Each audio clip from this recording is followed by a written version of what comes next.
تو ہم جتنے لوگ میری بات سن رہے ہیں، ہم اپنے رمضان کی ابتدا کریں، توبہ کریں، ٹھیک ہے نا؟ اللہ تعالیٰ کے نبی کہتے ہیں میں دن میں 70 دفعہ توبہ کرتا ہوں، استغفار۔ اب تو معصوم، پاک، پاکیزہ امت کو سکھانے کے لیے۔ دوسری بات، دنیا کا ہر انسان کسی وقت بھی توبہ کر سکتا ہے کہ نہیں؟ کر سکتا ہے نا؟ کوئی پابندی تو نہیں۔ دو واقعے سناتے ہیں۔ ایک کتاب کا پڑھا اور ایک ساتھی پر جو یعنی وہ راوی اول، پہلا شخص شاہ سید احمد شہید رحمۃ اللہ علیہ کے لشکر جب بالا کوٹ میں آمنے سامنے ہوئے تو سکھوں کا لشکر تھا کوئی 20,000 کا، اس کا تھا سپہ سالار شیر سنگھ، رنجیت سنگھ کا بیٹا، اور یہ چند ہزار تھے۔ تو ان کو وہاں ایک پہاڑ ہے مٹی کوٹ، دوسرا ہے بالا کوٹ۔ مٹی کوٹ بہت اونچا ہے، بالا کوٹ بہت نیچا ہے، وہ پہاڑی سی۔ تو وہاں مسئلہ ہے جس کا مٹی کوٹ اس کا بالا کوٹ۔ تو شیر سنگھ مانسیرا کے راستے سے چلا ہے، آگے جنگل ہی جنگل، اور گڑھی حبیب اللہ تک پہنچا، آگے اس کو راستے کا نہیں پتہ۔ تو راستہ بتانے والے پھر مسلمان ہی تھے، پیسوں سے خرید لیا، گجر تھے گجر۔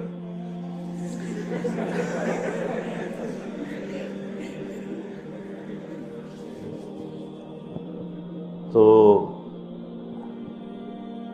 وہ تو ہر قوم میں اچھے برے تو ہر قوم میں ہوتے ہیں۔ ویسے تاریخ بتا رہا ہوں تو میں کہتا ہوں ہر چیز بتاؤں، یہ تاریخ کے طور پہ بتا رہا ہوں، نہ کہ برائی کے طور پہ۔ تو گجروں نے راستہ بتایا اور مٹی کوٹ پہ لے آئے، بالا کوٹ بیچ میں کھیت تھے جس میں پانی لگا ہوا تھا اور چاول کی فصل تھی۔ تو جب ادھر شاہ صاحب کا لشکر آیا اس کنارے پر اور سکھوں کا لشکر آیا اس کنارے پر اور جنگ شروع ہونے والی، ایک سکھ نے دوڑ لگائی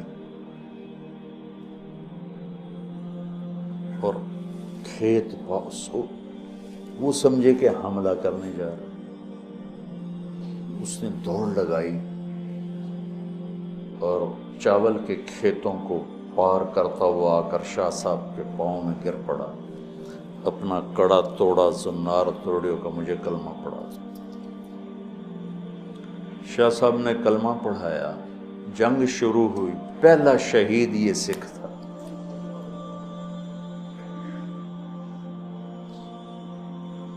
اس کی حالت کفر میں اللہ کو کیا بات پسند آئی کہ چند منٹ پہلے تک وہ کفر، کافر شدید، اور 1 گھنٹے کے بعد وہ شہید، ٹھیک ہو گئی۔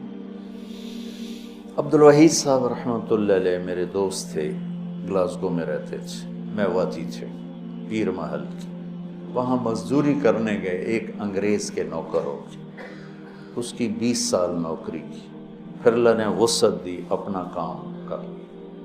تو کبھی کبھی اس سے کہتے سر آپ یہ کلمہ پڑھ لیں، مسلمان ہو جائیں، وہ ٹال دیتا تھا۔ انہوں نے آ کے اپنی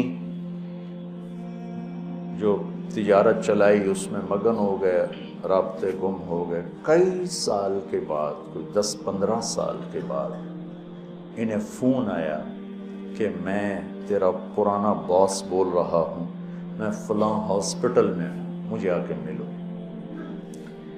وہاں کوئی بیٹا بیٹی تو ہوتا نہیں ان کی تیمارداری کے لیے، تو ہمیں اللہ نے ایسا ماحول دیا ہے۔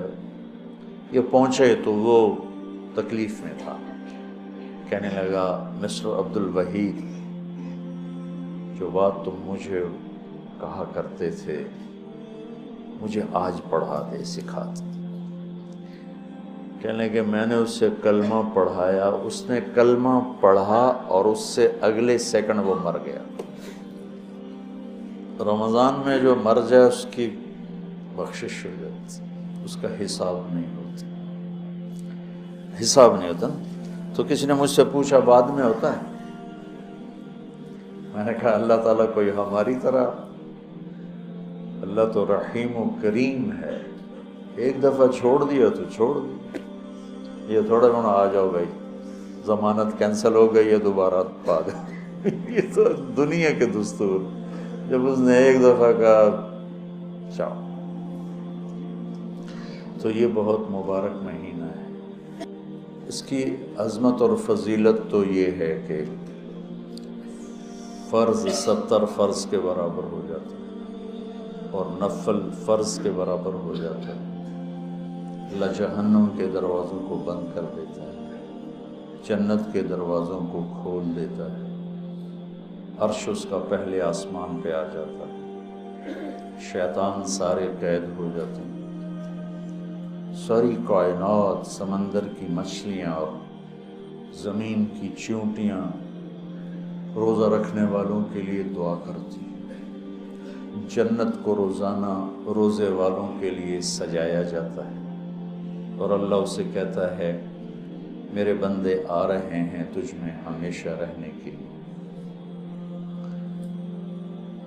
اللہ کی طرف سے 24 گھنٹے ایک اعلان ہوتا رہتا ہے، کوئی بخشش مانگنے والا، کوئی توبہ کرنے والا، کوئی معافی مانگنے والا، کوئی بھی سائل جو بھی مانگے، ایک فرشتہ اعلان کرتا ہے نیکی کرنے والے آگے بڑھ تجھے بشارت ہو، دوسرا فرشتہ اعلان کرتا ہے برائی کرنے والے بس کر اور واپس ہو۔ تو میرے نبی کا فرمان ہے کہ اگر لوگوں کو رمضان کی قیمت کا اندازہ ہو جائے تو یہ تمنا کرتے کہ سارا سال ہی رمضان ہو۔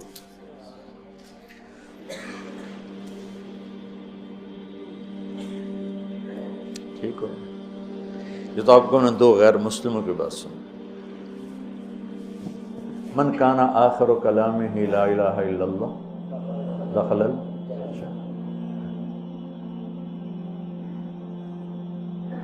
مولوی شاہ صاحب کے بھائی ساری زندگی کمیونسٹ رہے اور دہریہ ٹائپ ہو گئے اور اسلام کے خلاف شاعری بھی کی، کتابیں بھی لکھی، اور مرنے سے پہلے 3 دفعہ کلمہ پڑھا۔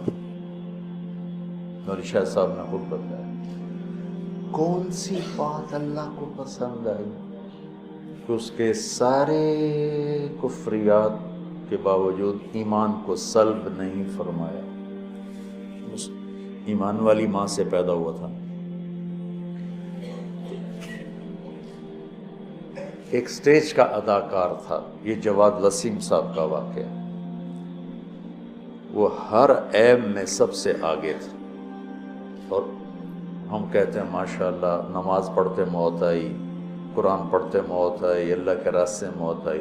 وہ سٹیج پر اداکاری کر رہا تھا اور دل کا اٹیک ہوا اور گر پڑا، اٹھا کے پیچھے لے گئے تو اس نے زور زور سے کلمہ پڑھنا شروع کیا اور کلمہ پڑھتے پڑھتے مر گیا۔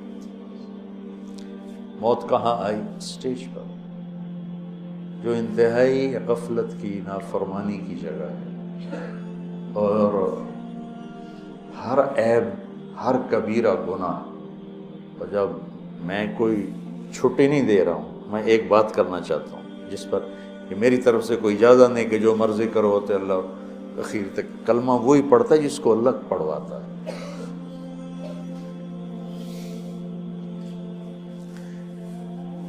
نور جہاں رحمت اللہ علیہ نے ساری زندگی گانا گایا، کہ مولوی صاحب ہنس پڑے کہ میں نے رحمت اللہ علیہ کیوں گایا؟ تو میں نے اس بیچاری کو رحمت اللہ علیہ کہا تو وہ مجھے ایسے دیکھنے لگی۔ وہ 27 رمضان تھی اور جمعہ کی رات تھی، بتاؤ خود کوئی اختیار کر کے مر سکتا ہے؟ ساری زندگی گانے میں گانا کوئی اچھا کام نہیں، شریعت گناہ ہے، لیکن وہ کیا ایسی خوبی کی مالک تھی کہ شب قدر، شب جمعہ، اس میں اس کی موت آئی۔ تو آپ اللہ کی رحمت کو شاید ہم سمجھتے ہی نہیں۔ اس ساری میری بات کا خلاصہ یہ ہے کہ جب ہر انسان کافر ہو، مسلم نافرمان ہو، عمل کے لحاظ سے، عقیدہ کے لحاظ سے، ہر لمحہ اس کی توبہ کی توقع ہے کہ نہیں ہے، شاید توبہ کرنی چاہیے۔ تو جب ہم نہیں جانتے کہ یہ کب توبہ کر لے، تو پھر کسی سے نفرت کرنے کا جواز ہے؟ میں آج ایک کو دیکھتا ہوں شراب پی رہا ہے، چلو تو میں آپ بیتی سناتا ہوں۔ جنید جمشید رحمۃ اللہ علیہ کو میں نے دیکھا ٹی وی پر ڈانس کر رہا تھا، اور 10-12 لڑکیاں اس کے ساتھ ڈانس کر رہی تھیں، تو میرے جی میں آیا اس کو تو ہدایت مل ہی نہیں سکتی۔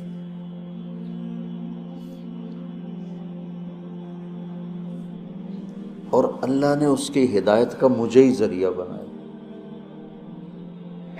صرف کوئی 4 مہینے کے بعد نظام چلا اور کیا خوبصورت زندگی لے کر گیا۔